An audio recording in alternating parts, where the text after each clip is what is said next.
Hello students, welcome to the online tutorial for Vidyavan Higher Secondary School. This video is for class 11 science. In this video I continue with the botany chapter, that is movement of water, food, nutrients and gases in the plant bodies. So I will continue with the second part of the chapter, that is the plant water relation.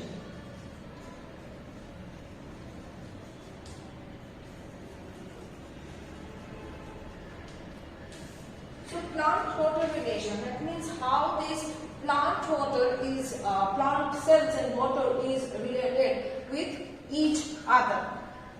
So there are four processes for this plant water relation. First one is imbibition.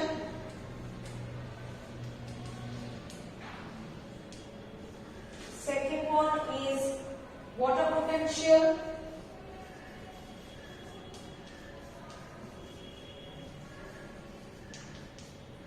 Third one is osmosis.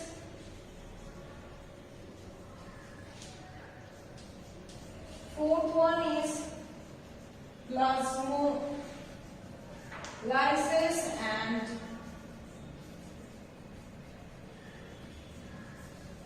deplasmolysis. So these are the four ways or four processes of plant water relation. That is how the water molecules are related with the plant cells.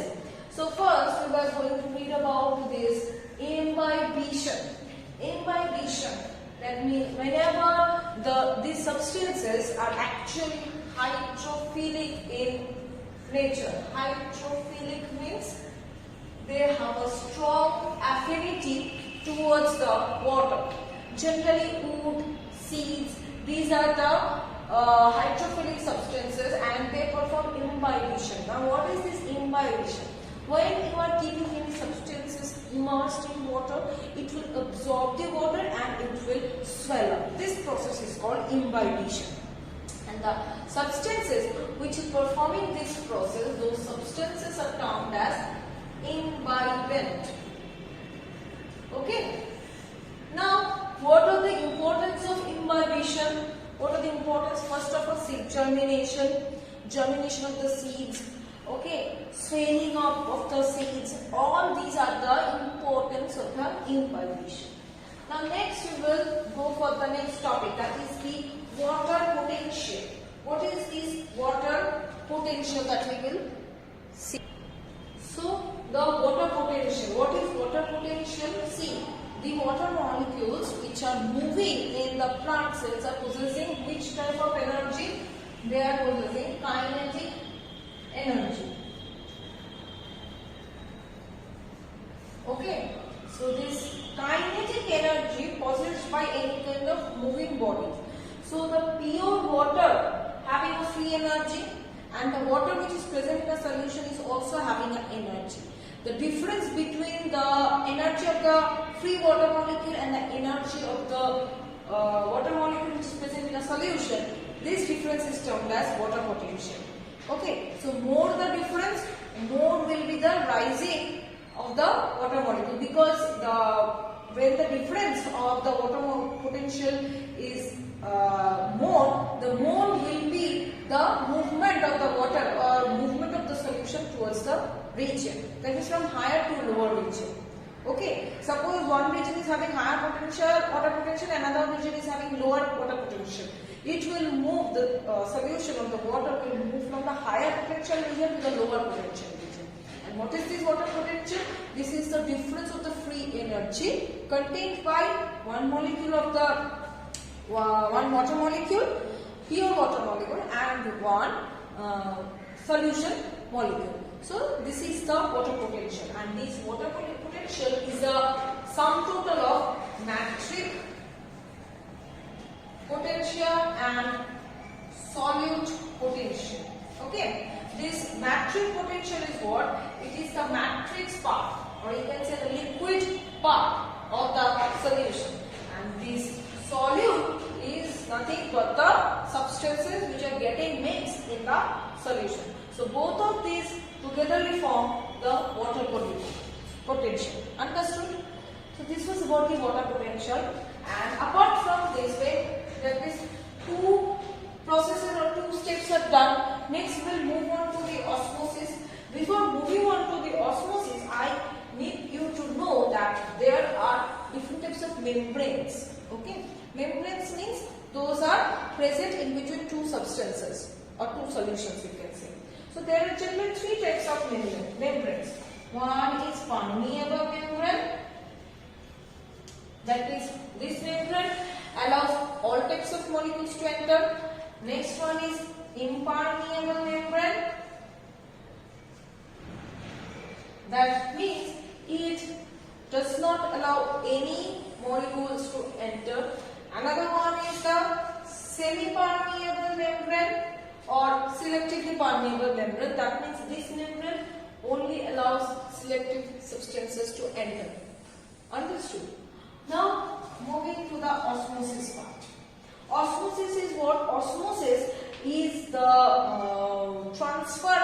transferring or movement of the which molecules? Solvent molecules. Not the solute, but the solvent molecules from higher to lower regions. And in osmosis, we need a membrane. The membrane is the semi-permeable membrane we need. Okay, so osmosis involves the transferring of the solvent molecules from one place to another. So, one place to another means from higher concentrated to lower concentrated regions. Okay. Now, this osmosis is of two types. One is exosmosis, another one is endosmosis. Exosmosis means water is going out of the cell. That means the cell is giving out water. That means the cell is getting dehydrated. It is giving out the water. That means the water is coming out of the cell. Endosmosis means endosmosis means water is going inside the cell. That means water is getting the cell is getting hydrated. Okay.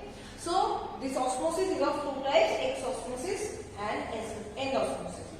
Now there are three types of osmotic solutions. Okay. There are three types of osmotic solutions. What are they? First one is isotonic. Next is hypotonic.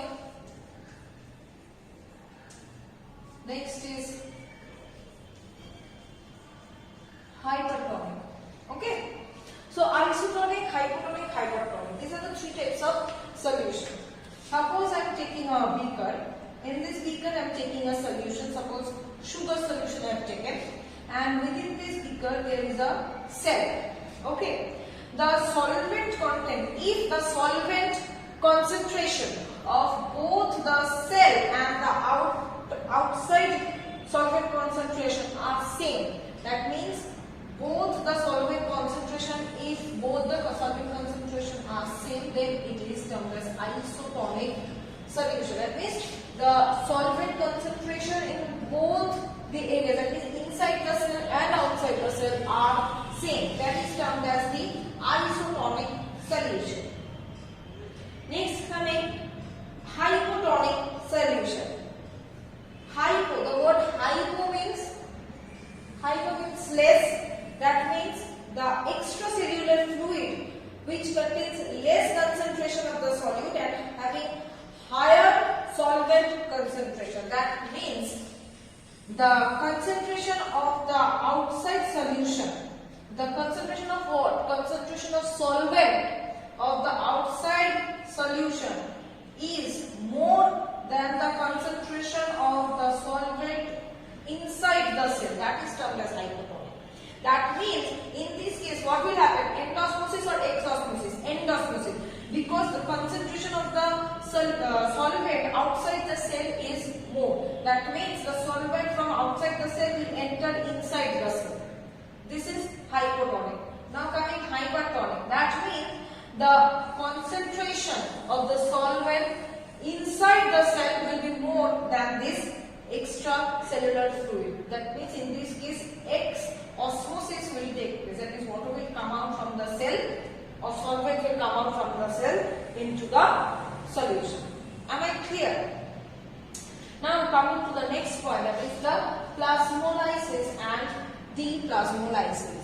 Plasmolysis and deplasmolysis are just the result of exosmosis and endosmosis. Plasmolysis means what? Due to excessive exosmosis, okay, where there is huge amount of solvent coming out of the cell.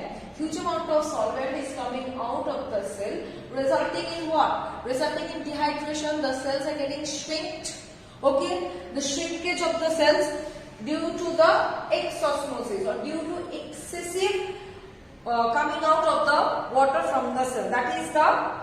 That condition or that phenomena is termed as plasmolysis. When the cells become very much shrinked, at that time the cells are termed as plasmolysed cells.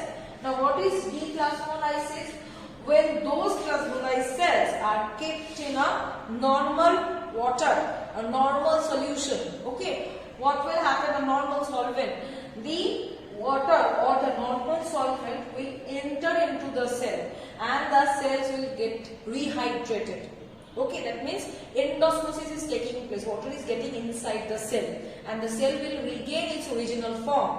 That phenomena is termed as deplasmolysis, and that time the cell is termed as deplasmolysed cell. So this is all about the plant-water relation. I hope that this much you have understood. So I am keeping this video till this much. In the next video I will continue with the chapter. Thank you.